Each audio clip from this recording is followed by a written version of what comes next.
There are a couple of ways to open the camera application. The first is from the lock screen, where you can swipe from right to left. If you've already unlocked your device, then you can open the camera application directly, or from the control center there is another camera application button there. And also, if you want to open the application with some different settings, you can force touch on the camera app to either take a selfie, record video, or record slow-mo, and of course take a photo. Obviously you can take a picture by using the big shutter button at the bottom here, but you can also use the volume rocker here to take a picture. If you're going to take a picture by landscape, make sure that the volume rocker is at the top, or else when you try and transfer your pictures to a computer, they may be upside down. Your iPhone camera will use autofocus to decide which subject is best to focus on, but you can change that by tapping on different objects in the frame to refocus the camera. If you wanted to fix on an object, you can press and hold, and that will bring up a yellow box and also say AEAF lock. And now, no matter where I change my camera, it will keep focused on that object. If you want to turn this feature off, just tap on any part of the screen. To manually change the exposure of your shot, you can tap on the screen and this will bring up a sundial, and then you can swipe up or down to change the exposure when taking a shot. Tap on the screen again to put the exposure back to default. You can use burst mode to capture the perfect shot if you want to by simply holding on the shutter button, and that will continue to take pictures as long as you hold onto the shutter button. When you go to your photo gallery, you will see a burst mode photo taken by it saying burst mode and how many photos it took, and also a select button down in the bottom here, and if you tap that, you can then swipe through all the pictures you've just taken, select one, tap done, and then it will ask you whether you want to keep all your burst shots or only keep the ones you've selected. While we're on the subject of burst mode, it should be noted that if you turn on the timer, this will automatically put your camera into burst mode. So if I set the timer to 3 seconds, take some pictures, it automatically takes 10 burst photos. The iPhone camera includes an option called Live Photo, whereby it captures 1.5 seconds of video before and after capturing the image. In order to enable this, tap the white dot in the top here, which will turn yellow, and then Live will appear on screen. Now if I start doing some actions in front of the camera and press the shutter button, it will record both the video and an image.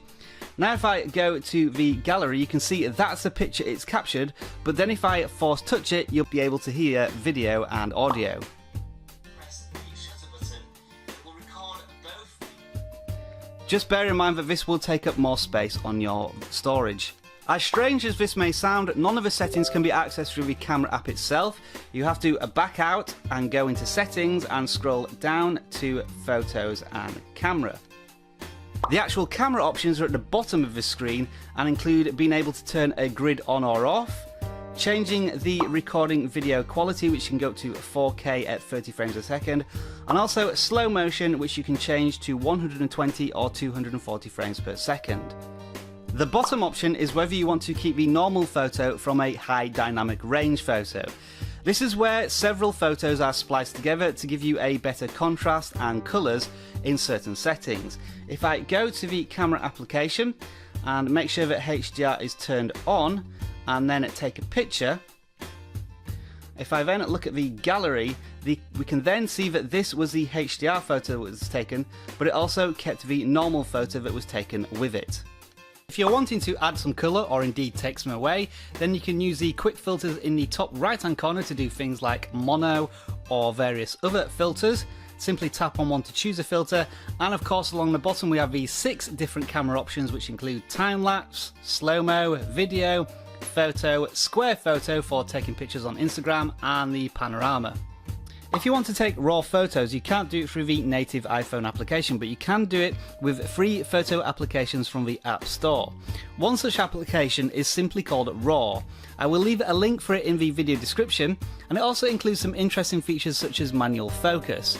Anyway, you can simply take a picture, then go to the photo gallery on the application, and share that to your camera roll, and what this will do is put a DNG file on your iOS device, which you can then transfer to your computer and then edit as a raw photo. Just bear in mind that they do take up a lot more space on your device. The dual lens on the iPhone 7 Plus allows you to do a feature called portrait mode, where you can take pictures and blur the background through shallow depth of field or bokeh. Now you can't do this hardware wise on the iPhone 7, but you can do it with software. Again, a free application, and in this particular example I'm going to use Tada. So when you launch your application and choose a picture, you can go to the blur option and then move the green circle around the object that you want to keep in focus while blurring everything else. And there are options down here to change the amount of blur and the range to get the blur effect that you want. So although it is artificial and it will never be as good as doing it on the iPhone 7 Plus, you do kind of get the same effect. And if we go to our photo gallery to preview the before and after, this is what it looked like before, and that's what it looks like with a blur effect. Now if this has whetted your appetite for iPhone tips, then you might want to sink your teeth into my mammoth iPhone 7 guide, which includes more than 100 tips. And I squeeze it all into just under 30 minutes, so if you want to know more, click on the link on the screen now. Otherwise, like this video if you enjoyed it, subscribe to the Video Gadgets channel if you love content like this, and I'll see you again soon. Enjoy the rest of your tech day, bye for now.